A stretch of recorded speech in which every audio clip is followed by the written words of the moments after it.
আমরা এখন আছি নিউ দীঘাতে। আর এই হোটেলেই আমরা ছিলাম। প্রতিবারে আমরা দীঘা গেলে ওল্ড দীঘাতেই থাকি। কিন্তু এবারে আমরা ভেবেইছিলাম আমরা নিউ দীঘাতে থাকবো।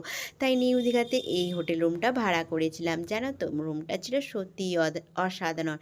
যার উইন্ডোজটা খুললে সত্যি করে প্রাকৃতিক দৃশ্যটা দেখে মনোমুগ্ধকর হয়ে যাবে। আর উইন্ডোজের পাশে ছিল একটা সোফা আর একটা টেবিল, যেটা বসে তুমি চা বা খাবার অর্ডার করে খেতে পারো। আর এখানে ছিল সুন্দর একটা মিরার, যেখানে সাজুগুজু করতে পারো। আর এই বারান্দা দাঁড়িয়ে মন্দিরের চূড়াটা দেখতে অসাধারণ লাগে।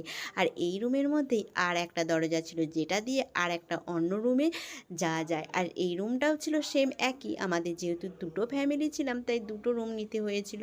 তাই দুটো রুমই একই এক। এই রুমগুলোর এক একটা রুমের ভাড়া ছিল 1700 টাকা। যেহেতু শনি রবিবার গিয়েছিলাম, তাই ভাড়াটা একটু বেশি। তাই অন্যবারে গেলে নিশ্চয়ই এর ভাড়াটা কম হবে। আর প্রত্যেকটা রুমে ছিল এসি।